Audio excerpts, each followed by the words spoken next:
नमस्कार दोस्तों, आप लोगों का बहुत-बहुत स्वागत है। तो आज मैं बात करने वाला हूँ पास्ट लाइफ के ऊपर, पास्ट लाइफ प्रेडिक्शन के ऊपर। पास्ट लाइफ प्रेडिक्शन इन वैदिक एस्ट्रोलॉजी।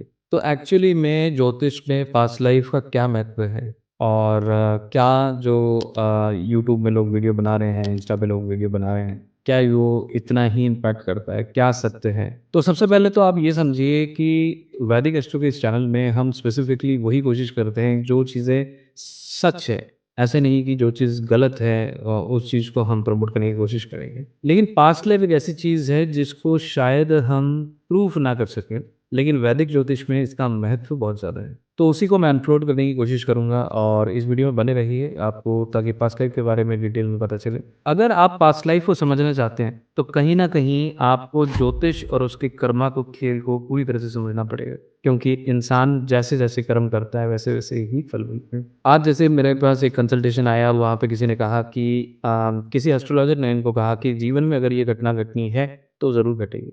लेकिन ये सच भी है और झूठ भी है। उसका रीज़न मैं आपको बताने की कोशिश करता हूँ, एक एग्ज़ाम्पल के साथ बताता हूँ। एक बार की बात है कि मेरे पास एक माताजी आईं कंसल्टेशन लेने। तो उन्होंने कहा कि भई हमारे बेटे की नई-नई शादी हुई है, लेकिन बहू सही नहीं आई है, बहू जो है परेशान कर रही है। तो मैंने उनका चार्ट देखा तो मैंने कहा कि माताजी आप जो है इतना मत सोचिए, नई-नई बहू है, एडजस्ट करने में थोड़ा टाइम लगेगा और आपको आपस में लड़के और बहू के बीच में नहीं पड़ना, है ना? अगर आप पढ़ने की कोशिश करेंगे, तो कहीं न कहीं एक ऐसा मौका आएगा जहाँ पे आप खुद अपने बेटे को बोलेंगे कि जा तू घर छोड़ के जा। अब क्या है कि ये ज्योतिष के माध्यम से हमने ये कहने की कोशिश करी कि ये इंगित है, ये एक डायरेक्शन है, there could be a possibility of this particular event. लेकिन अब ये सारा खेल कर्मा का है। अब मैं ये चीज़ क्यों आज पिक कर रहा हूँ क्योंकि अभी जो शनि का ट्रांज़िट है, जो राहु के साथ है, it is not very good combination. इस समय इंसान के दिमाग में खुद का कंट्रोल नहीं रह पाता और जैसे मैंने प्रेडिक्शन किया था 3 महीने के अंदर-अंदर वो वापस आए और उन्होंने कहा कि बेटा मैंने गलती से अपने बेटे को बोल दिया तू घर छोड़ के जा और वो चला गया अपनी बहू को लेकर। तो अपनी बीवी को लेकर वो घर छोड़ के चला गया, तो इसका मतलब क्या हुआ? कि हम बोलेंगे ठीक है हमने बोला और हमारी बात सत्य हो गई। ऐसा नहीं है। एक्चुअली में जो कर्मा है, जो इस चीज़ को सुधारने के लिए हमने सलाह दी थी, उस चीज़ को उन्होंने नहीं सुधारा, नज़रअंदाज कर दिया। और जितने भी एस्ट्रोलॉजर अगर आपको कहते हैं कि भई आपका भाग्य में ये लिखा है तो ये होगा, मैं उस चीज़ को इसलिए नहीं मानता हूँ क्योंकि हर एस्ट्रोलॉजर से ऊपर ईश्वर होता है और श्री विष्णु ने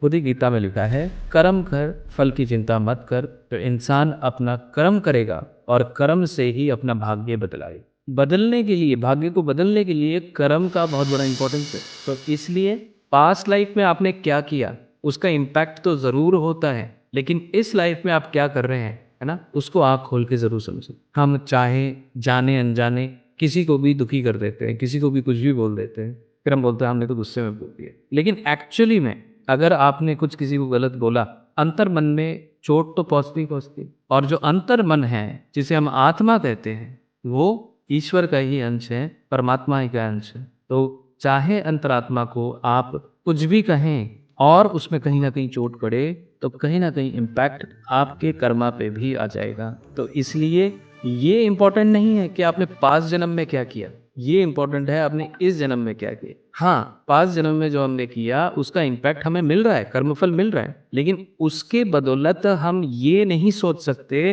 कि इस जन्म में हम अच्छा काम करना छोड़ दें, इस जन्म में हम उन चीज़ों पे ध्यान ना दें। तो मेरी सलाह ये रहेगी कि पास्ट कर्मा का इतना इम्पैक्ट होता है और उसका प्रायश्चित किया जाता है, वो किसी और वीडियो में बताऊँगा। लेकिन इस जन्म के जो कर्म हैं, उनको सुधारने की कोशिश करें और अभी जैसे जो ट्रांज़िट चल रहा है, ऐसे ट्रांज़िट में इंसान कई बार अपना आपा खो बैठता है। उस चीज़ पे ही तो कंट्रोल करना है। कैसे करना है? रोज़ सुबह उठकर सिर्फ 5 मिनट स्लो ब्रीथिंग के साथ मेडिटेशन करना शुरू करें, आपको काफ़ी बेहतर फ़ील हो। और इस वीडियो में बताना आप अगर कोई सवाल हो कमेंट्स में लिखिए, मैं वहाँ पे उत्तर दूँगा। और अगर आप ज्योतिष सीखना चाहते हैं, हमारी वेबसाइट पे जाइए vedicastrology.in। वहाँ पे बहुत सारे ऐसे कोर्सेज़ हैं, जो आपके ज्योतिष के ऊपर जो भरोसा है उसको बढ़ाएगा और ज्योतिष को सही दिशा में यूज़ करके अपने जीवन के अच्छे और बुरे समय को कैसे टैकल करना है, वो आप सीख पाओगे। तो मैं आशा करता हूँ इस वीडियो में कुछ नया सीखा। फिर मिलते हैं एक नए वीडियो के साथ। नमस्कार और चैनल को अगर सब्सक्राइब नहीं किया, तो चैनल को सब्सक्राइब ज़रूर कीजिए। Take care. नमस्ते।